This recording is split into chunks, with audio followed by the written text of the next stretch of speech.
कि एक योगी यानी एक तत्वदर्शी भक्त संत वो अगर आपके घर आवेगा तो कोई जकर चलाओगा भगवान की भक्ति का यथार्थ ज्ञान उस श्राद्ध करने वाले नहीं बताओगा।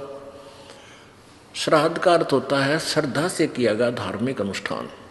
तो ये कहाँ ले गए इसने, ये तो फिर पेट भरण पर आ खड़े करे इन्होंने।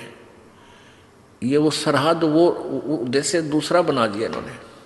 तो संत पूर्ण संत होते हैं, वो ज्ञान देते हैं, अपनी मजदूरी करते हैं, पहले पूरा ज्ञान समझाते हैं वो क्या कहना चाहता है, भगवान कैसा है, कौन है, और फिर दो रोटी खाएंगे कि तब आत्मा उनके, या अपनी आरती उर्ती करेंगे 100 प्रकार के अपने क्रियाक्रम करके जब कभी भोजन खाते हैं।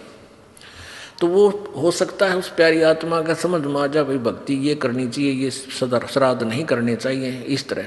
तो कहते हैं हो सकता है उन ब्राह्मणों का भी कल्याण करवा दे।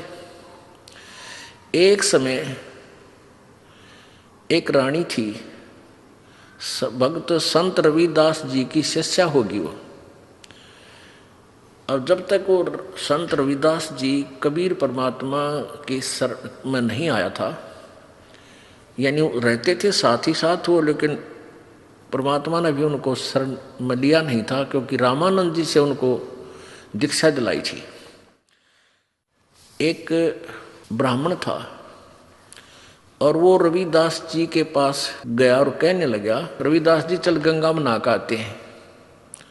तो रविदास जी कहने लगे भाई, क्योंकि रामानंद जी को परमात्मा कबीर जी ने ये ज्ञान दे दिया था, तो रामानंद जी ने रविदास जी को वो ज्ञान जचा रखा था। तो रविदास जी कहने लगे भाई हमारी गंगा तो हमारा यहीं पर है, सिमरन है, और हम गंगा में नहीं जाते। काफी उसने कहा, नहीं मान्य रविदास जी। तो रविदास जी कहने लगे भाई एक काम करिए। तो ब्राह्मण कहने लगा कि भगत जी कुछ गंगा में कोई पैसे डालने हो दान पुण्य करने खातिर दे दे, मैं डाल दूंगा। उसने ने सोचा था ये 2-4 रुपये दे देगा, कुछ मंगा लिए, कह देगा डाला गंगा में। तो रविदास जी बोले भाई एक काम करिए, ये ले जा मेरा 1 रुपया, और गंगा जी हाथ काट के जो रुपया ले वह न्यू हाथ में पकड़े तो दे आइए ना वापस ले आइए। अब उसने सोचा कौन देखेगा, उड़ा मैं अपनी जेब में डाल लूंगा और कह दूंगा दे दिया, मैंने वो हाथ में पकड़ा था उसने। अब उसने जाकर एक बार तेने बोल दिया, हे गंगा मैया भगत रविदास ने आपके लिए 1 रुपया भेजा है, न्यू क्या है हाथ में ग्रहण करे। एकदम हाथ निकला बाहर और दे दिया। दूसरे हाथ में क्या निकला, एक सोने का सुंदर कंगन, वो पंडित जी को दे दिया, और गंगा ने कहा ये उस परम संत को दे देना, सोने का कंगन। अब पंडित जी का गया बेईमाना, अगर भाई के मेरा फटेगा, रविदास जी ने ठगा ला जेब भीतर ली में, और उसने आके राजा को दे दिया। अच्छे पीछे मिलेंगे। राजा ने अपनी रानी को दे दिया। रानी कहने लगी इस आते एक और चाहिए, ये तो जोड़ा होता है। उसके कुछ पैसे दे दिए, जैसे भी 20, 30, 50 रुपये थे उस कंगन के, पहले महंगे सस्ते होते थे भाव। अब राजा नौ बामण फिर बुलाया, पंडित जी बात सुन, एक और लिया, नित्रा बकल तारांगे नहीं लिया था। क्यों, उसा कंगन उसने सारा पटक सर पटक लिया, कितना नहीं पाया। वो जब दुखी हो लिया, अकीब जान बच्चा नहीं, रविदास जी के पास चले, शायद वो फिर 1 रुपया दे दे, मैं गंगा में दे आऊं और फिर वहां से मिलेगा मुझे। तो फिर रविदास जी के पास गया पंडित जी, कहने लगे भगत जी आज तेरे हाथ में मेरे परिवार की जान है। राजा ने जब वो 1-2 बार नकारा कर दिया जी, और तो ना पाता, ने बोला रानी का आदेश है, या तो लिया नहीं तेरे पूरे परिवार ने कोल्लू में पीड़ाएंगे। पहले ऐसे जुबान पर कानून होता था राजाओं का। अब वो घना डर गया, फिर आखिर में आया रविदास जी के चरणों में पड़ गया, रोए पड़ा। रविदास जी कहने लगे क्या हो गया, क्या हो गया ऋषि जी, क्या बात है, क्यों रो रहे हो? नो बोला जी जान बचा दो, आज आपके हाथ में मेरे परिवार का जीवन है। रविदास जी बोले वह कहानी बता क्या है? नो बोला जी आपने जो वो रुपया दिया था वो मेरी जान का झाड़ हो गया, रविदास जी बोले भाई कारण बता,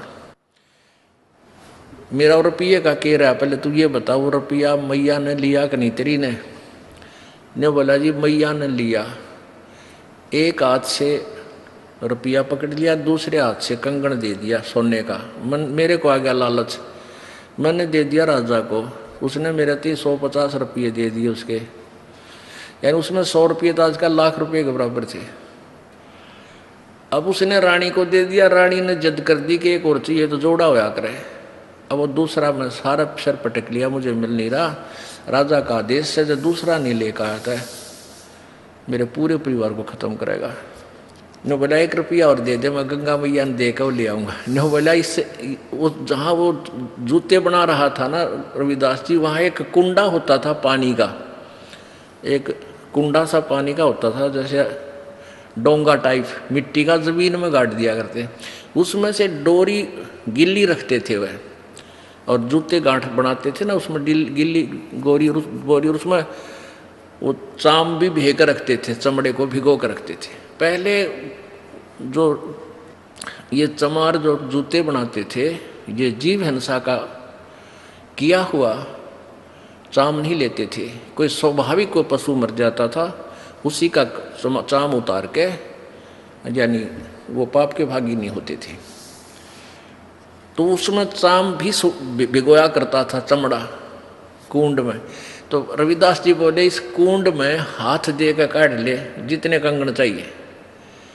अब पंडित जी पहले तो दूर बैठा था, एक लत कपड़े से बोझ के, और मरता क्या नहीं करता, वो हाथ दे दिए उसमें, वो चाम के पानी में हाथ मारा तो उसके अंदर से 3-4 कंगन आए, एक जैसे, वो बिल्कुल डिटो कॉपी।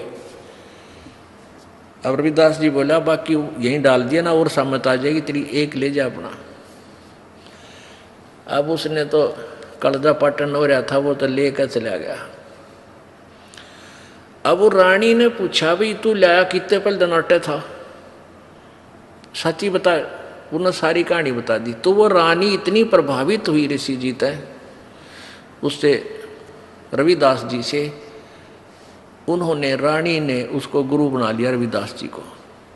और एक दिन फिर धर्म भंडारा किया, एक भोज देना चाहा उसने, कोई लड़के की पार्टी पूर्टी करके जन्मदिन वगैरह का।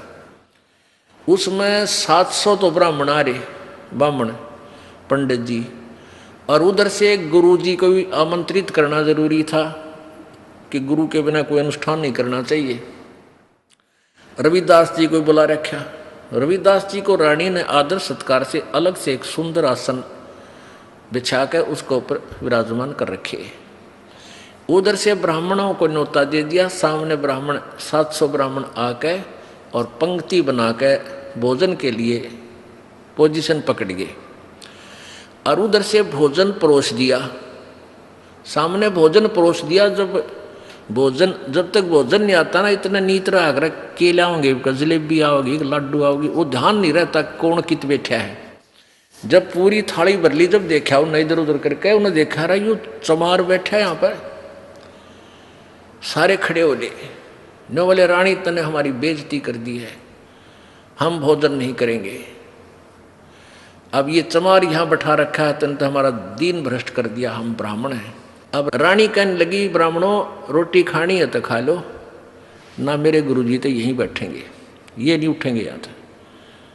अब रविदास जी कहने लगे रानी बात सुन बेटी, आय अतिथि का अनादर नहीं करते, पाप लग गया करे। रविदास जी खड़े हो गए और कहने लगे विप्रो, मैं अपनी औकात भूल गया था, मेरा स्थान तो आपके जूतों में है, मैं वहाँ बैठता हूँ जाके, आप भोजन पाओ, रुष्ट ना हो, इस बच्ची को दोष लग जाएगा। अब रानी मना करती है, और गुरुजी के रविदास जी कहने लगे बेटी गुरु का आदेश पालन होता है, आप मत बोलो। और वहाँ जाकर बैठ गए जहाँ उन्हें जूते निकाल रखे थे। रविदास जी वहाँ बैठ गए, अपना भोजन कर रहे हैं। अब वो पंडे लागे छक्कन पे रोटी फटाफट। अब प्रत्येक पंडित के साथ में एक रविदास भोजन खा रहा है। 700 पंडित और 700 रविदास जी रूप बन गए और उनके साथ में रोटी खावे।